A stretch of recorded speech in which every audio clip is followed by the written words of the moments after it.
السلام عليكم اخواتنا الغلابه في كل مكان، يا رب تكونوا بخير. حلقه النهارده ان شاء الله هتكون البدايه لشويه حلقات هنراجع فيها شويه احداث مهمه حصلت ونلخصها وهنسميها المراجعه النهائيه.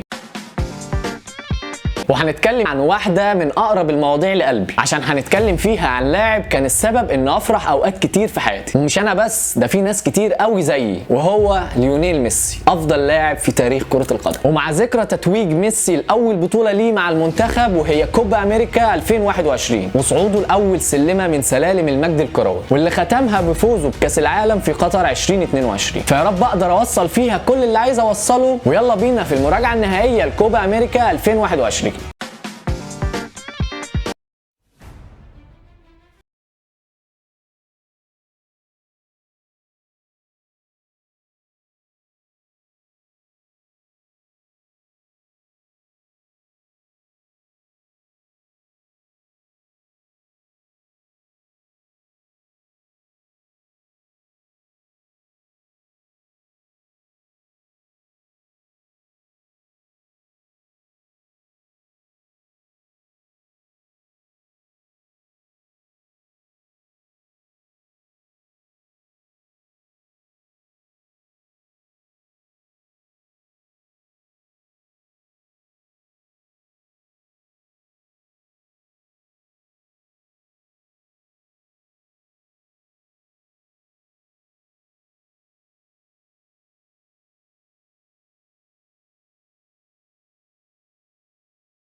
الأول نتكلم شوية عن ظروف البطولة دي، واللي كانت بالنسبة لي تعتبر هي بداية كل شيء للأرجنتين، واللي كانت بطولة استثنائية في كل حاجة، من أول ميعادها اللي كان الماتشات فيه بتتذاع قبل الفجر لحد تتويج الأرجنتين بالكاس في قلب ملعب الماراكانا، ملعب منتخب البرازيل وفي وسط أرضه، وكان المفروض تتلعب قبل الميعاد ده بسنة، ولكن وقتها كانت تعز جائحة كورونا، واللي كانت كل حاجة في العالم متعطلة بسببها، وكان المفروض إن البطولة دي هتتلعب في الأرجنتين وكولومبيا، ولكنهم رفضوا إنهم ينظموا البطولة بسبب سوء الأوضاع الصحية عندهم وتأثير الفيروس على الشعب. فترشحت في الآخر البرازيل إنها تنظم البطولة دي، وبعد اعتراضات ومشاكل كتير منها انسحاب رعاة وغيره، فعلا اتلعبت البطولة في الآخر في البرازيل، عشان يكون الطريق مهيأ لميسي إنه يفوز بأول بطولة ليه في قلب ملعب الغريم الأزلي البرازيل. والبطولة كانت متكونة من مجموعتين، المجموعة الأولى وعلى رأسها الأرجنتين، ومعاها تشيلي، بوليفيا، الأوروجواي والباراجواي. أيوه بس أنا حفظتها.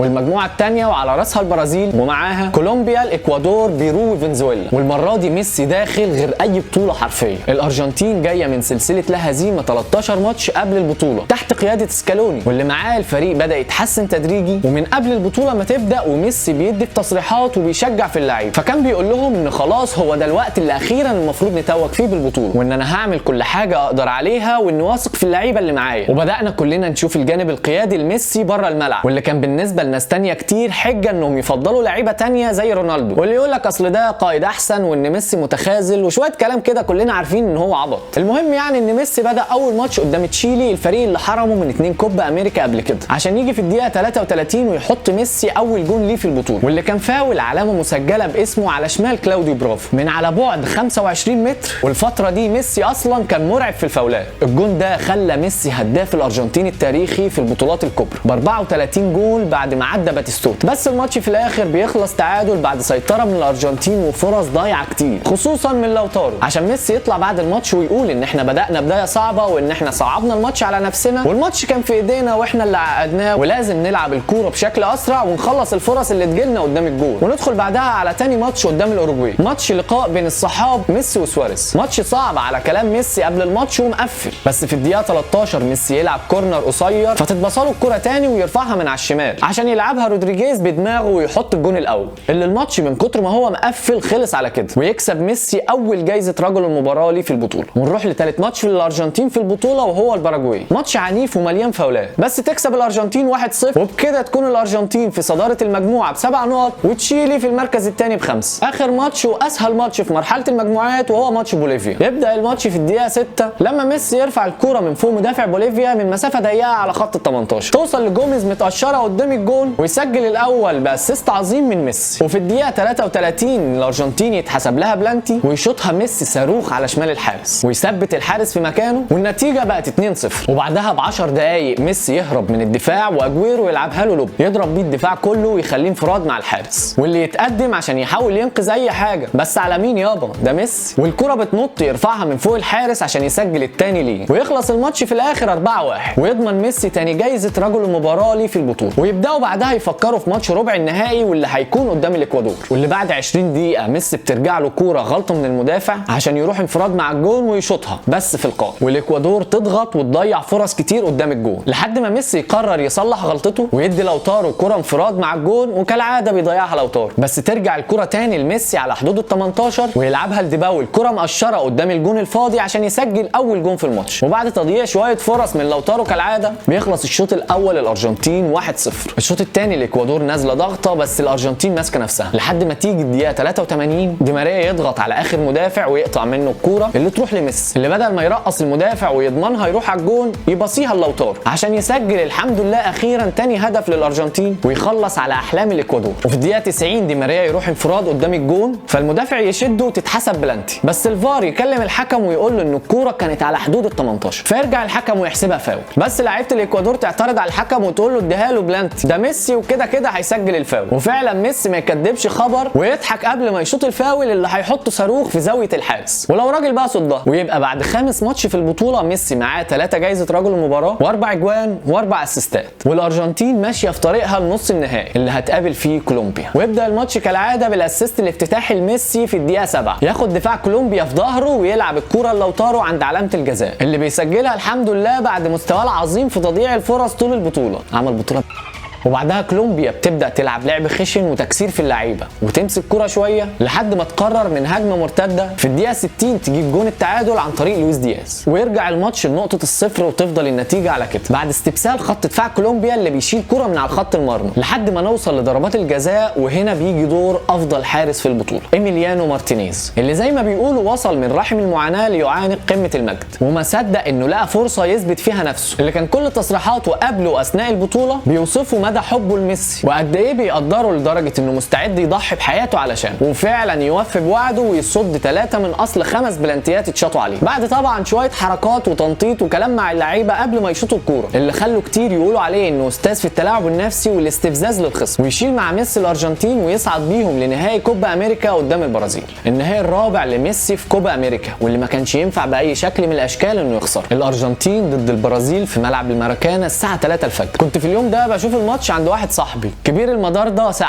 عشان طبعا الساعه 3 الفجر ما كناش هنلاقي قهوه ولا كان ينفع نشوف الماتش ده على النت. الفرقتين نازلين والنشيد بيتعزف ومفيش في دماغي غير ان المره دي ميسي هيحققها. المهم الماتش بدا ورايح جاي وما عداش 20 دقيقه الا وكان فعلا الارجنتين متقدمه في النتيجه كوره من ديباو تعدي من كل الدفاع وتوصل اكيد لمتخصص الماتشات النهائيه في الارجنتين دي ماريا اللي يلعبها لوب في الجون ويجري عليه كل اللعيبه يحتفلوا بالهدف اللي هيوصلهم اخيرا للحلم. وانا طبعا على الصعيد الاخر الفرحه مش سايعاني والصوت مالي الشقه الساعه 3 الفجر عشان نعيش في احلى 70 دقيقه توتر اعصاب. كره من هنا على كره من هنا ميسي يلم 2-3 ويشوطها جنب القائم والكره رايحه جايه لحد ما الشوط الاول يخلص بسلام الحمد لله وبين الشوطين يظهر لنا الدور القيادي لميسي في الفيديو اللي اتسرب لهم في اوضه اللبس واللي كان ميسي بيحفز فيه اللعيبه ويقول لهم انه خلاص فاضل على الحلم 45 دقيقه وان احنا لازم نعملها عشان خاطر اهالينا اللي بقالنا اكتر من شهر ما بنشوفهمش وعشان خاطر ابن إيميليانو مارتينيز اللي كان لسه مولود بقاله كام يوم وما لحقش حتى يشيله وان البطوله دي كان المفروض انها هتتلعب في الارجنتين ولكن يشاء القدر انها تتلعب في البرازيل عشان نكسب البطوله من قلب ملعب الماراكانا ويكون لها طعم تاني.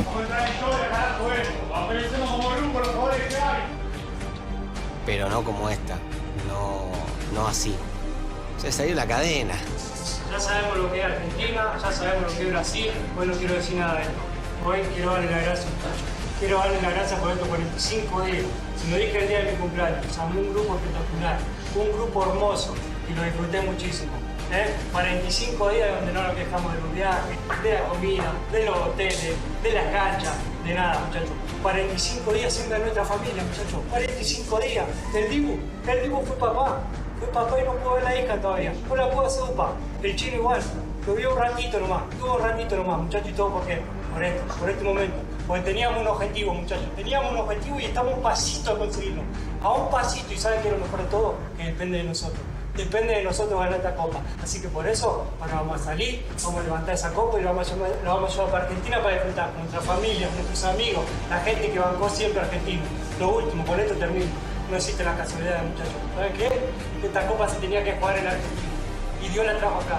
Dios la trajo acá para que la levantemos en el Maracaná, muchachos. Que sea más lindo para todos. Así que salgamos confiados y tranquilos que esta la vamos a llevar para casa. وبعدها ينزل لعيبه الارجنتين الشوط الثاني ومفيش في دماغهم غير انهم خلاص كسبوا الماتش وصور احتفالاتهم مع اهلهم بالكاس. الشوط الثاني بقى يبدا من هنا والبرازيل ما بتحلش، يا دوب عدى 5 دقايق بس وريتشارلسون كان جايب جول، وطبعا الواحد بقى لثواني مش شايف قدامه ومصدوم لحد ما حكم الرايه يقرر ينقذنا ويحسب الهدف تسلل. الف حمد وشكر ليك يا رب. بعدها على طول دقيقتين وريتشارلسون يشوط تاني على الجول، ولكن واقف لك وحش على الخط. ايميليانو ده ما يتقلقش وهو واقف، ومش بس هو ده خط الدفاع كله اللي كان عامل اوفر بيرفورمانس، اداء اكتر من المتوقع وكله كان بيطلع اكتر من 200% من مستواه، لانه كله حس فعلا ان البطوله المره دي اقرب من اي وقت فات. لحد قبل ما الوقت يخلص بدقيقتين يشوطها جابي بشماله، بس كالعاده الوحش مارتينيز في الموعد، تترد بعدها على طول بكره لميسي اللي يخلق فرصه من لا شيء من نص الملعب ويمشي بيها ويغير الكوره لديباول الناحيه الثانيه عشان يستنى عليها مره واحده ويلعبها بينيه يخدع بيها خط الدفاع واللي بيتفرجوا ويخدعنا انا كمان، وتعدي من الدفاع كله وتروح لميسي انفراد تام قدام الجون. ومن الصدمه ميسي مش مصدق نفسه جاي يثبت الكوره ويلم الحارس، الكوره فلتت من تحت رجله عشان بسرعه يمسكها ايدرسون ويترمى ميسي بعدها على الارض ويضحك، والجمهور كله مبلم وانا منهم ومش عارفين لا نشتم ميسي ولا نقول اي حاجه خالص. بس خلاص فاضل دقيقتين والماتش يخلص وننسى كل ده، بس الحكم بيحسب 5 دقايق ويزود التوتر اكتر، وتعدي ال5 دقايق كانهم 5 سنين لحد ما جت اخر كوره فاول لميسي تتلعب قصيره وتتقطع. ميسي يجري باقصى سرعه ليه ويحاول يضغط، الكره تعديه وتروح نص الملعب، والحكم اخيرا يصفر ويعلن خضوع البطوله وخضوع الكوره لاعظم لاعب في التاريخ ميسي، اللي بيقع على الارض من الفرحه والضغط وعيونه مليانه دموع، ويجري عليه كل لعيبه الارجنتين ويعملوا اللي كل المشجعين نفسهم يعملوه ويحتفلوا معاه ويرفعوه في السماء، واخيرا ميسي يرفع كاس كوبا امريكا بعد ما عندته كتير وفي وسط ظروف صعبه بين كورونا وحظر ومفيش لا اهل ولا جمهور، ومن قلب ملعب الماراكانا تحتفل الارجنتين بعد اكتر من 28 سنه باللقب ال15 ليهم في تاريخهم، واللي بيعادلوا بيه الرقم القياسي لاكتر منتخب حقق الكوبا بالتساوي مع الاوروجواي. وبكده تنتهي اجمل حكايه، مش عشان هي الافضل، لا عشان هي الاولى اللي جت بعدها كل حاجه، واللي من رايي كانت السبب في كل اللي وصلت له الارجنتين بعد كده، سواء الفايناليزما او البطوله الاكبر اللي هي كاس العالم. 30 segundos para sacarnos la mufa de 28 años. Señoras y señores, en Maracaná.